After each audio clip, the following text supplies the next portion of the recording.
Hello aspirants, welcome to Bhagyalakshmi IAS Institute, where passion meet purpose. So ఈ రోజు మనము మరి యూపీఎస్సీ ఎగ్జామ్ అయితే మనకి దగ్గరలో ఉందండి. సో నేను మీకు 2023 పేపర్ మన మోడర్న్ హిస్టరీ పాయింట్ ఆఫ్ వ్యూలో ఎక్స్ప్లెయిన్ చేస్తాను. ఎట్ ద సేమ్ టైం ఇది మోడర్న్ హిస్టరీ 2022-23 కూడా నేను ఎక్స్ప్లెయిన్ చేస్తానండి ఈరోజు. సో చూద్దాం మరి క్వశ్చన్స్ ఏ విధంగా ఉంటాయి ఏంటి అనేది మనం ఒకసారి చూద్దాం. ఓకేనా? సో చూడండి, consider the following statement. First ఏమంటున్నారు? కన్సిడర్ ద ఫాలోయింగ్ స్టేట్మెంట్ అని మనకు ఒక క్వశ్చన్ అడుగుతున్నారు. మరి ఆ క్వశ్చన్ ఏంటి అనేది మనం చూద్దాం. Okay, so first statement 1, 7th August is declared as the national handlooms day. ఏమంటున్నారు ఇక్కడ? 7th August అనేది డిక్లేర్ చేశారు. ఏమని? నేషనల్ హ్యాండ్లూమ్స్ డే అని డిక్లేర్ చేశారని చెప్తున్నారు. First statement. Okay, right. Next second statement, it was in 1905, the Swadeshi movement was launched on the same day. Yes. అయితే ఈ రెండు స్టేట్మెంట్స్ గురించి కింద చూడండి. Both statement 1 and 2 are correct అన్నారు, and statement 2 is the correct explanation of the statement 1 అన్నారు. And both statement 1 and 2 correct and not correct explanation అని చెప్తున్నారు. తర్వాత statement 1 is correct, statement 2 is incorrect, and statement 1 is incorrect, statement 2 is correct అన్నారు. So ఇక్కడ కొంచెం just you can think some logical think also important. And at the same time this is very simple question and direct question అని నేను చెప్తాను. Why? Because see, first of all, what is the Swadeshi movement? అసలు Swadeshi movement అంటే what is the meaning of this? Swadeshi అంటే ఏంటి? మన own, అంటే మన సొంత వస్తువులను కానీ మన అన్నిటినీ లైక్ అప్పుడు మనకి మూమెంట్ జరిగినప్పుడు మనం ఏం చేసామండి? విదేశీ వస్తువులను బహిష్కరించాము. సో స్వదేశీ ప్రోడక్ట్స్ ఏదైతే ఉంటుందో వాటిని మనం ఎంకరేజ్ చేసామన్నట్టుగా. ఎప్పుడు? 1905లో. సో 1905లో ఏం చేశారంటే స్వదేశీ మూమెంట్ లాంచ్ చేయడం జరిగింది. Yes, this is right statement. అవును. అయితే మరి స్వదేశీ మూమెంట్ నేషనల్ హ్యాండ్లూమ్ డే ఎందుకు ఈ రెండు స్టేట్మెంట్స్ కల్పించారు అని అంటే చూడండి, నేషనల్ హ్యాండ్లూమ్స్ డే అంటే ఏంటండి? మన చేతి వృత్తులను మనము సపోర్ట్ చేసుకోవడం. What is the meaning of that? దాని అర్థం ఏంటి? సో స్వదేశీ థింగ్స్ ని మనము సపోర్ట్ చేయడం అంటే మన దేశంలో ఏదైతే స్వదేశంగా మనం తయారు చేసుకునే ఉంటుంది కదా, లైక్ ఇప్పుడు చేనేత వస్తువులే కానీ బొమ్మలే కానీ వాట్ ఎవర్ ద థింగ్స్. ఓకేనా? మనము మన దేశంలో తయారు చేసుకునే వస్తువులను సపోర్ట్ చేయడం. So that is the national handlooms day. Handlooms day అంటే మీకు తెలుసు. ఓకేనా? హ్యాండ్లూమ్స్ చేతి వృత్తులు ఉంటాయి కదా అవి. సో అది ఎప్పుడు? 7th August. మరి ఇప్పుడు రెండింటికి రిలేషన్ ఉందా లేదా? ఇది స్వదేశీ మూమెంట్, ఇదే వచ్చేసి నేషనల్ హ్యాండ్లూమ్స్ డే. సో ఈ రెండింటికి ఇంటర్లింక్ ఉంది. సో రెండు స్టేట్మెంట్స్ రైట్. మరి సెకండ్ స్టేట్మెంట్ అనేది ఫస్ట్ స్టేట్మెంట్ కి is it right or wrong అంటే ఎస్, కరెక్ట్ అని చెప్తాను. సో స్టేట్మెంట్ 1 అనేది right. Both statement 1 and 2 are correct, and statement 2 is the correct explanation of the statement 1. Why? Because Swadeshi movement launched on August 7th. Okay. So at the same time national handloom day కూడా మనం August 7th కి celebrate చేసుకుంటాము. So government of India 2015 నుండి మనము government of India decide చేసింది 7th August వచ్చేసి. ఇక్కడ చూడండి, I gave clear explanation. In 2015 the government of India decided to designate the 7th August every year as the national handloom day అని designate చేయడం జరిగింది. So మరి ఇది కరెక్ట్ ఎక్స్ప్లెనేషన్ ఆఫ్ దిస్ అని ఎందుకు అంటాము అని అంటే Swadeshi movement which was launched on 7th August 1905. Okay, so both statements are correct and statement 2 is the correct explanation of the statement 1. Clear? So next, come to the next question. Who among the following rulers of the medieval Gujarat surrendered due to Portuguese? So what they are asking question here? ఇక్కడ question చూడండి, rulers of the medieval Gujarat. ఎప్పుడండి? Medieval Gujarat surrender the Diu to Portuguese కి surrender చేశారని చెప్తున్నారు. ఎవరు అనంటే మీ అందరికీ ఇది మోడర్న్ హిస్టరీ పాయింట్ ఆఫ్ వ్యూలో మీరు చాలా జాగ్రత్తగా చదువుకోవచ్చు. బహదూర్ షా. So why Bahadur Shah? మరి ఎప్పుడు వచ్చింది, ఎందుకు అని జస్ట్ ఒకసారి చూద్దామండి. ఇక్కడ సెడ్జ్ ఆఫ్ డయూ, అసలు ఈ డయూ గురించి అసలు ఇష్యూ ఏమొచ్చింది, what was the issue behind of this and what is the reason about this అని అంటే ఇక్కడ సింపుల్ గా చూసుకోవచ్చు అండి. అసలు ఇష్యూ ఎందుకు వచ్చింది, ఎవరెవరికి మధ్య వచ్చింది, దీనికి ఎవరెవరు సపోర్ట్ చేశారనేది చూసుకోవాలి. Sedge of Diu. సో చూడండి, the sedge of Diu occurred when an army of the Sultan of Gujarat. ఎవరండి? సుల్తాన్ ఆఫ్ గుజరాత్ యొక్క ఆర్మీ అండర్ ఖాజర్ షాఫర్. ఎవరి అండర్లో? ఖాజర్ షాఫర్ అండర్లో. And added by forces of Ottoman Empire సహాయంతో they attempt to capture the city of Diu ఉంది కదా, డామన్ డయూ అంటాం కదా. సో సిటీ ఆఫ్ డయూని వాళ్ళు క్యాప్చర్ చేసుకోవాలని ట్రై చేశారు 1538లో. Okay, then held by the Portuguese. అయితే ఇక్కడ పోర్చుగీస్ వాళ్ళు సక్సెస్ఫుల్ గా దీన్ని ముందుకు తీసుకెళ్ళడం జరిగింది అన్నట్టుగా. Portuguese successfully resisted the 4 months long search. ఇది ఎన్ని మంత్స్ జరిగిందండి? 4 months. It is a part of the Ottoman and Portuguese war. Actual గా మీకు ఒకటి గుర్తు పెట్టుకుంటే every time internal wars, external wars. So ఇది it's a part of the external war.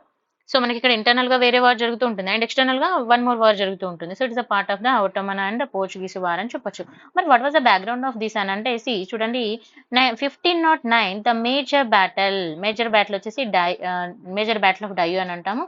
ఇది 1509 లో tooks place between the Portuguese, ఎవరెవరికి మధ్య అండి? పోర్చుగీస్ అండ్ జాయింట్ ఫ్లిట్ లో ఎవరున్నారు? Sultan of Gujarat and Mamluk sultan of Egypt and the Zamorin of Calicut with the support of Ottoman Empire. Remember this. Okay.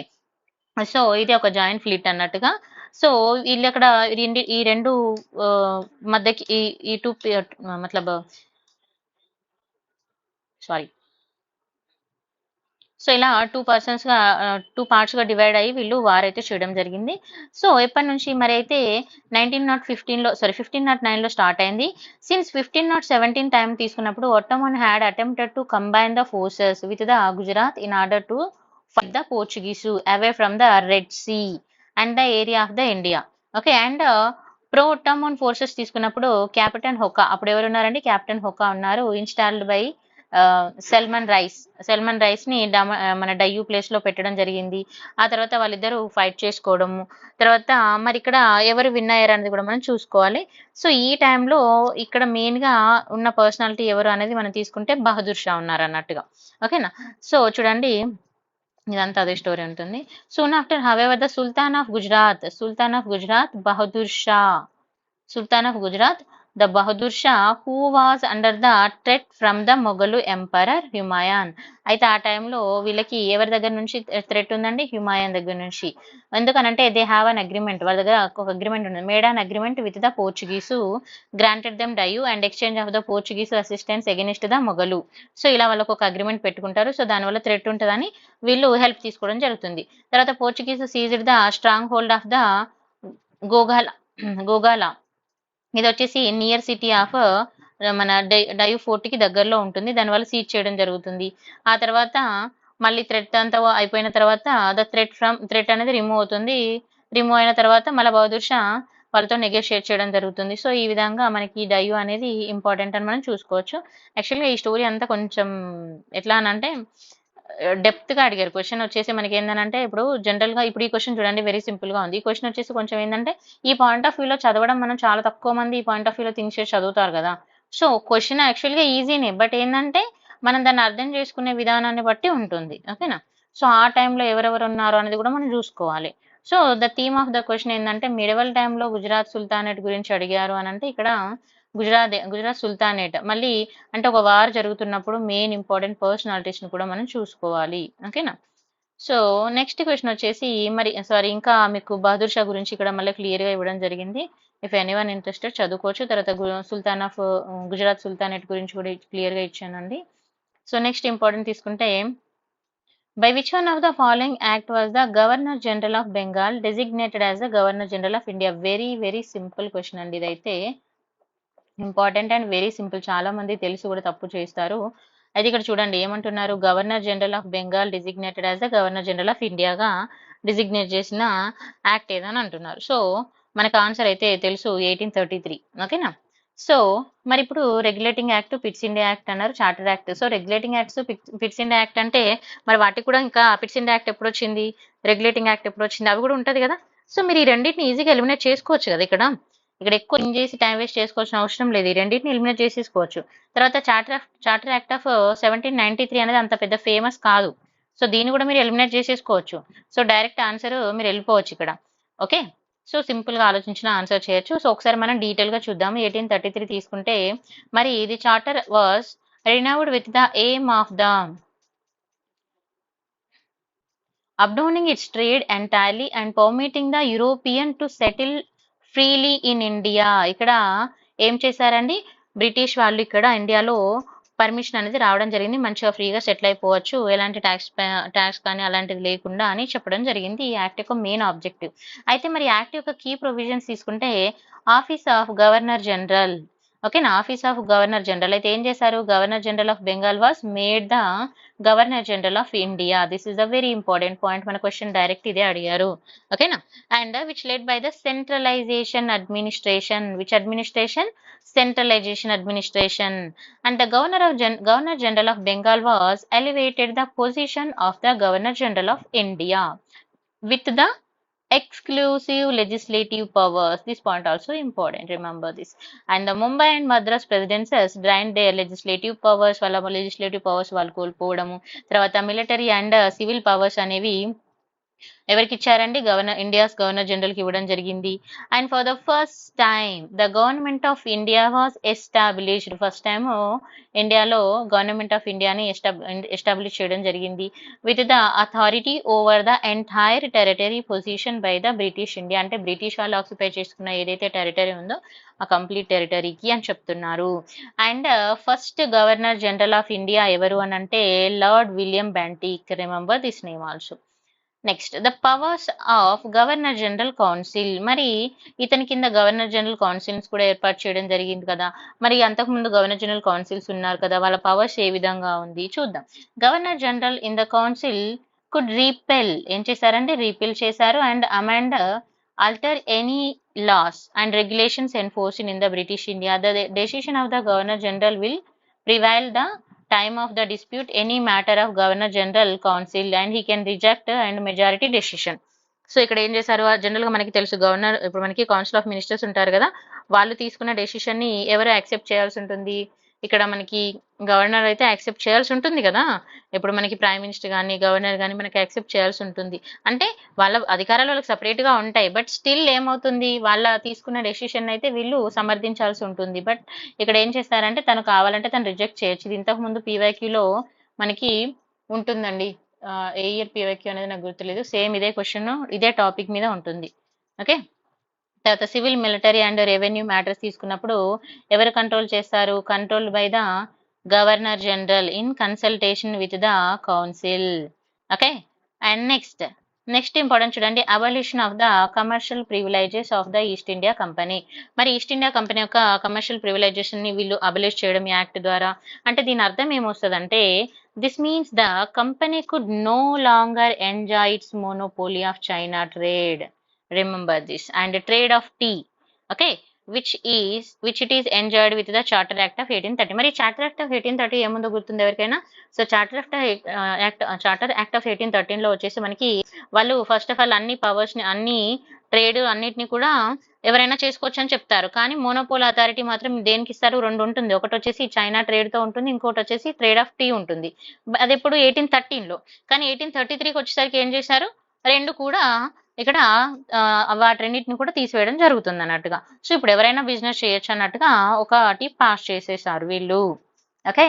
Next legal British colony. So legal British colony అంటే ఏంటంటే all restrictions imposed on the entry of the European and British which were granted under the Charter Act of 1813 was abolished. 1813 లో వాళ్ళు ఏదైతే కొన్ని restrictions పెట్టారు కదా and British వాళ్ళ ఎంట్రీకి, so దాన్ని మొత్తం తీసేశారు. అండ్ ఇంకెవడైనా వచ్చి ఏమైనా చేసుకోవచ్చు, ఫ్రీగా వచ్చేసి ఇక్కడ ఆక్యుపై చేసేసుకొని బిజినెస్ చేసుకోవచ్చు, ఇండియాలో ప్రాపర్టీ కొనుక్కోవచ్చు, ట్రావెలింగ్ చేయొచ్చు, వాట్ ఎవర్ దే వాంట్ అనేది మొత్తం ఏదైనా చేసుకోవచ్చు అన్నట్టుగా చెప్పేశారు అన్నట్టుగా. Next the replacement of the board of control as the ministers of India's FIR అన్నారు. సో బోర్డ్ ఆఫ్ కంట్రోల్ ఇక్కడ రీప్లేస్ చేయడం జరిగిందని చెప్తున్నారు, ఓకేనా. దేని కింద, మినిస్ట్రీ ఆఫ్ ఇండియన్ అఫైర్స్ కింద ఇక్కడ రీప్లేస్ చేయడం జరిగిందని చెప్తున్నారు. మరి ఇక్కడ president of the board of control ఎవరైతే ఉంటారో వాళ్ళని రీప్లేస్ చేశారు, replaced by minister for the Indian affairs అని రీప్లేస్ చేశారు. Remember this point also important. And after that the act contain a provision for the creation of the presidents of Agra and Fort William by the division of the Bengal presidency. Remember this, and never came into exist, but ఇది exist అవ్వలేదు. మరి financial centralisation ఏ విధంగా చేశారంటే centralisation of the financial resources also provided by the act. ఈ act ద్వారా కొన్ని provide చేశారు, లైక్ ఇప్పుడు చూడండి, power of the presidential government to raise the revenue and incur the expenditure was curtailed and Governor General Council took over all the financial మ్యాటర్స్ని వీళ్ళు అంటే వాళ్ళు వాళ్ళ కస్టడీలోకి వస్తుందని, and including the like raising the revenues and expenditures కూడా వాళ్ళు పెంచొచ్చు అని చెప్పారు. తర్వాత formation of the law commission ఏర్పాటు చేశారు. మరి లా కమిషన్ అనేది సెక్షన్ 53 అనేది ఇక్కడ చార్టర్ యాక్ట్ ఆఫ్ 1833 ఏం ప్రొవైడ్ చేస్తుందంటే appointment of the commission. It's known as the law commission ని అపాయింట్ చేస్తుంది. ఇంపార్టెంట్ అండి. Next the main aim of the law commission was codification and consolidation of the Indian laws. Okay, and next important తీసుకుంటే in a step towards the codifying the laws తీసుకున్నప్పుడు first law commission was appointed 1834 under the chairmanship of lord Macaulay. Remember this is important. And other 3 members కూడా ఎవరెవరు ఉన్నారో ఇక్కడ నేను mention చేశాను చూడండి. తర్వాత లా కమిషన్ తీసుకుంటే submitted the draft of penal code to the government in 1837లో ఇక్కడ సబ్మిట్ చేయడం జరిగింది. దీన్ని ఏమంటాము అంటే it is called the Macaulayan code. ఓకేనా, మక్కాలే కోడ్ కోడ్.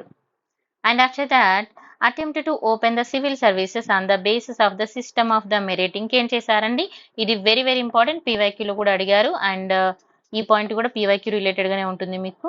ఓకేనా, సో ఇంకా మన ప్రీవియస్ ఇయర్ క్వశ్చన్ లో వస్తుంది. నేను ఆల్మోస్ట్ ఒక 20 years పేపర్స్ చేశాను, బట్ టైం లేదు. నేను ఎంత పాసిబుల్ అయితే అంతా మీకు ఎక్స్ప్లెయిన్ చేస్తాను. సో చూడండి, the act remove the restrictions. ఈ యాక్ట్ ఏం చేస్తుంది, రిస్ట్రిక్షన్స్ రిలీజియస్, కాస్ట్, కలర్, తర్వాత ఇవన్నీ ఏ విధంగా అంటే ఇంతకుముందు మనకి సివిల్ సర్వీసెస్ రాయాలంటే religion important, cost important, so ఈ విధంగా అన్ని రూల్స్ ఉండేది. సో వాటి అన్నిటి నుంచి రిస్ట్రిక్షన్స్ ని తీసేస్తుంది. ఫ్రీ పార్టిసిపేషన్ ఇండియన్స్ ఎవరైనా కూడా ఇండియన్ అడ్మినిస్ట్రేటివ్ లో వాళ్ళు పార్టిసిపేట్ చేయొచ్చు, ఎగ్జామ్ కి రాయొచ్చు అని చెప్తున్నారు. It has made the merit the only the criteria. వీళ్ళు ఏం చేశారు, కులము, మతము, నల్ల తెల్ల అట్లా ఏం లేదండి బాబు, ఓన్లీ మెరిట్ ఉన్న వాళ్ళకి మాత్రమే ఇక్కడ జాబ్ వస్తుందని చెప్పేశారు. తర్వాత 1833 యాక్ట్, దీని మీద క్వశ్చన్ అడిగాడండి పీవైక్యూలో, అదే చెప్తున్నా. And become the first act made the provision freely admit natives of India to share the administration of the country. And this act given the power to the court of directors. Court of director ఏం powers ఇస్తుంది, to nominate annually 4 times as many candidates and vacancies to the process of the competitive exam. ఏదైతే vacancies ఉంటుందో దాని competitive exam ద్వారా fill చేయొచ్చు అని చెప్తున్నారు. Next అబలిషన్ of the slavery. మరి స్లేవరీ అబలిషన్ కూడా ఈ యాక్ట్ ద్వారా జరిగిందని చెప్పొచ్చు. This act also provided the, చూడండి ఇక్కడ diminution of the slavery existing in the British India అని చెప్తున్నారు. సో స్లేవరీ అబలిషన్ కూడా జరిగింది. తర్వాత governor general in council was directed to adopt the measures for the end of the slavery and prevalent in India. And slavery was abolished in India with the act of, ఓకేనా, act 5 of 1843. Remember this also increasing. ఇంకా ఏం చేశారు ఈ act ద్వారా, చాలా మందికి ఇవన్నీ తెలియదు. నేను చాలా ఎక్కువ కంటెంట్ అయితే ఇచ్చాను, ఎందుకంటే పీవైక్యూలో ఇట్లా మనం చదువుకోవాలి, చదివేటప్పుడు ఈ పాయింట్ ఆఫ్ వ్యూలో చదువుకోవాలి. This is very important view how to study.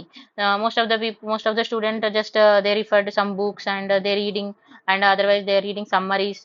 So if you know the content, then go through the summary. But if you don't know the content and static like background of information, please don't refer any short notes. I'll just suggesting this point only. Why? Because see, the question they're asking not directly or most of the time, so you need to know the static information and the background of the information also very important. Okay, and increasing in the number of bishops ni kuda ikkada increase cheyadam jarigindi. This act 1833 increased the number of bishops to 3, made the bishops of the Calcutta and metropolitan bishops in India. What is the significance, మరి important ఏంటి అని అనేది కూడా చూసుకుందాము.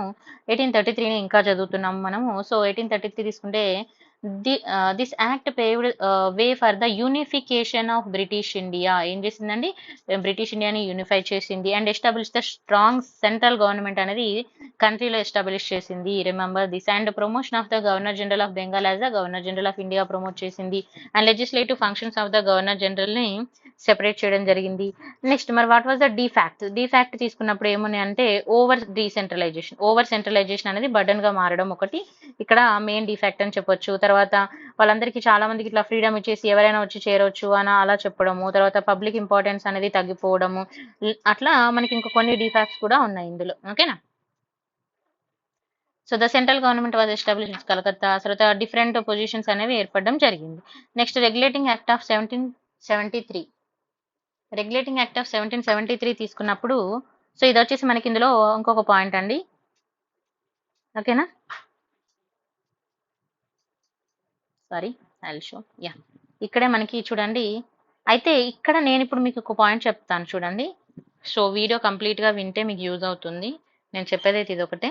So ఇక్కడ చూడండి, మరి ఇక్కడ రెగ్యులేటింగ్ యాక్ట్ 1833 చూసాం కదా, మరి ఇక్కడ 1793 కూడా అన్నారు కదా, అంటే యూపీఎస్సీ మైండ్లో ఈ టాపిక్స్ ఉన్నది అనేదే కదా మన అర్థం. సో అప్పుడు మనం మిగతాది కూడా నేర్చుకోవాలి. Got my point? ఒక్క సెకండ్ అండి.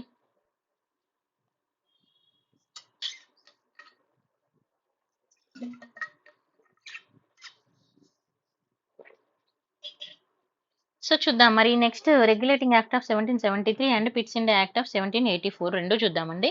రెగ్యులేటింగ్ యాక్ట్ తీసుకుంటే దాని యొక్క మేజర్ ఆబ్జెక్టివ్ ఏంటండి? మెయిన్ ఇంపార్టెంట్ ఆబ్జెక్టివ్ అంటే major goal enhancing the regulating act was to keep track of the company operations in India and England as well as the eliminate any existing flows. అంటే దీని యొక్క main ఉద్దేశం ఏంటంటే company operations అనేవి ఇండియాలో continue చేయడము and England and India, and ఇంకోటి వేరే వాళ్ళని ఇక్కడికి ప్రస్తుతానికి రాకుండా ఉన్న వాళ్ళు ఎవరైతే ఫస్ట్ ఒక 200 మెంబర్స్ వ్యాపారస్తులు వస్తారని మనం చదువుతాం కదా, సో వాళ్ళు మాత్రమే వ్యాపారం చేసుకునేలాగా రెగ్యులేట్ చేయడం.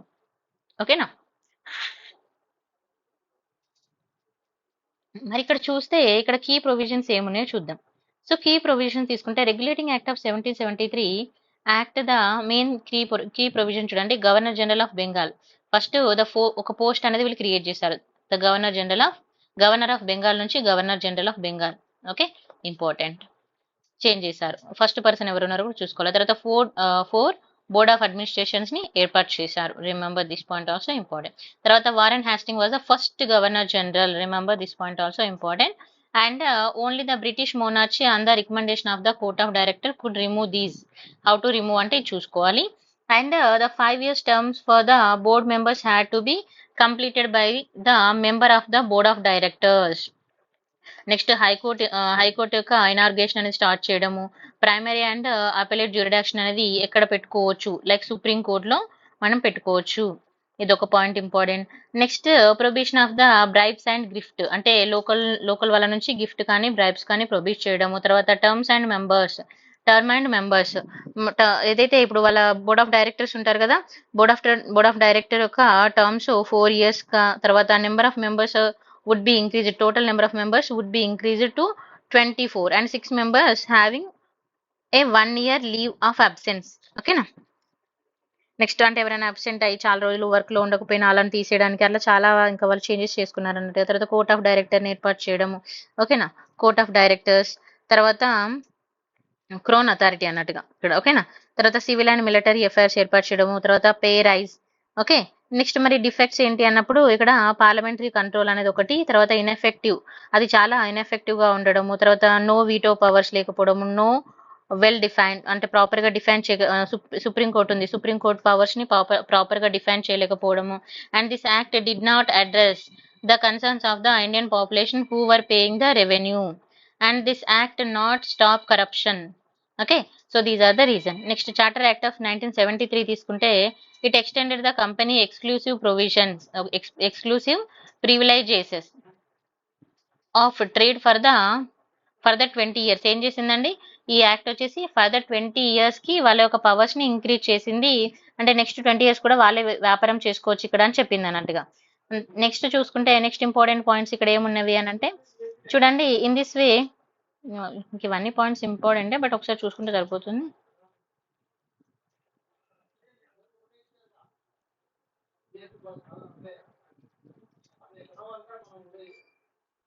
So just to read these points once. The code was formed for the all regulations that could be enacted in Bengal, and this also required all the laws relating to the rights of the person. And ఈ act ఏ విధంగా పనిచేస్తుంది and personal rules and past rules ఏ విధంగా ఉన్నాయి. Just ఒక reading ఇస్తే సరిపోతుందండి. సో ఇది వచ్చేసి 2023 పేపర్ ఇక్కడ కంప్లీట్ అయింది. నెక్స్ట్ పేపర్ వచ్చేసి 2022 అండి. సో నేను నెక్స్ట్ పేపర్ కూడా ఈరోజు అప్లోడ్ చేశాను. So thank you so much for watching. If you like the video, like, share and subscribe. Don't forget